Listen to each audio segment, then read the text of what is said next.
উনি আমাদের জন্য এনেছে, আমরা সেটা গ্রহণ করলাম। আমরা ওনার পক্ষ থেকে আনা উপহার সানন্দে গ্রহণ করলাম। ধন্যবাদ। এবার আমি আমাদের পুজো উপলক্ষে দুটো কথা বলবার জন্য আমাদের উপ মহাপরিচালককে অনুরোধ করছি, আপনি একটু সামনে আসুন, সে ভালো হবে। সামনে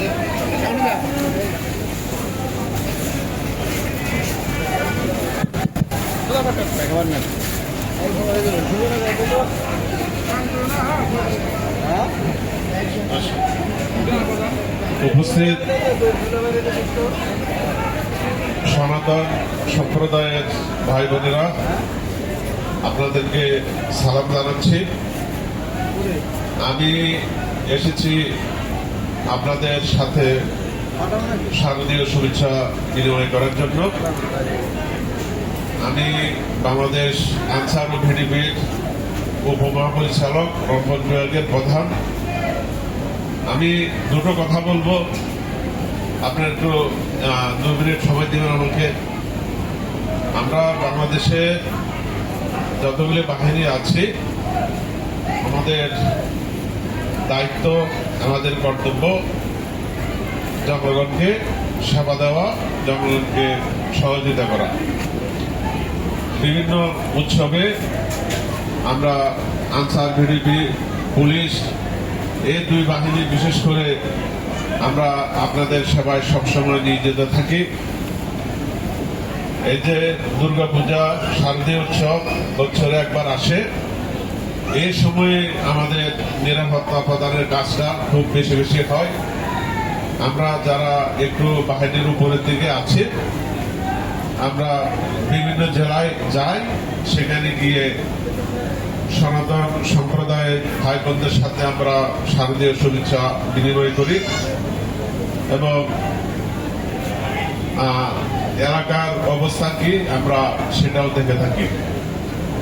আমাদের বাহিনীর সম্মানিত মহাপরিচালক, উনি আমাদেরকে সবসময় গাইড করেন, বলেন যে তোমরা সবসময় জনগণের সেবা করবা, বিশেষ করে দুর্গাপূজার সময় তোমরা খুব বেশি বেশি করে সনাতন সম্প্রদায়ের লোকদেরকে নিরাপত্তা প্রদান করবা। তো আমি আমার লোকদের এখানে দেখেছি যে আপনাদের এখানে তারা নিরাপত্তা প্রদান করছে, আমার বেশ ভালো লেগেছে।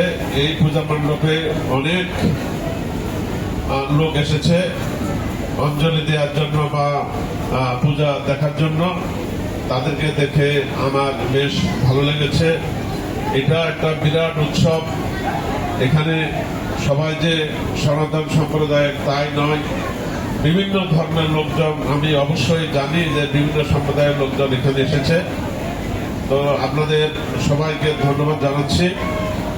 আর আরো একটা বিষয়, আমার সাথে আমার মিসেস আর আমার 2 বাচ্চা আছে, ওরা 1 ঘন্টা আগে এসেছে চট্টগ্রাম থেকে ঢাকা, ঢাকা থেকে সৈয়দপুর। আমি ওখান থেকে এদেরকে নিয়ে এসেছি, এই জন্য আমার আসতে একটু দেরি হয়েছে।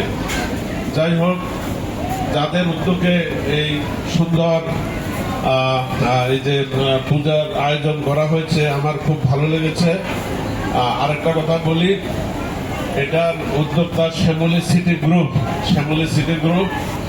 আমি বড় হয়েছি চট্টগ্রামে, তো আমার অনেক বন্ধু আছে যারা সনাতন সম্প্রদায়ের। ছোটবেলায় আমি নিজেও কিন্তু এই দুর্গাপূজার সময় চাঁদা তুলতাম। কিভাবে? একটা বই থাকতো, প্রতি বাসায় যেতাম 5 টাকা করে, ওই আমার বন্ধুদের সাথে আমিও যেতাম।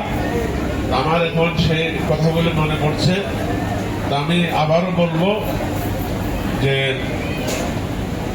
আমরা সবাই মিলে উৎসব পালন করছি, এটা বেশ আনন্দের। বিভিন্ন সম্প্রদায়ের লোক আমরা এই দেশে বসবাস করি, আমরা সবাই যাতে শান্তিতে থাকি, আমাদের সম্প্রীতি চিরস্থায়ী হোক, আমরা একে অন্যের পরিপূরক, আমাদের সকলের সহযোগিতায় বাংলাদেশ এগিয়ে যাবে। আপনাদের সবাইকে আবারও ধন্যবাদ জানিয়ে আমার সমৃদ্ধ বক্তব্য শেষ করছি। খুদা হাফেজ। আদাব। ওস্তাদ সবাইকে, আপনারা আবারও গান শুনবেন, আমরা বিদায় নিচ্ছি, ধন্যবাদ।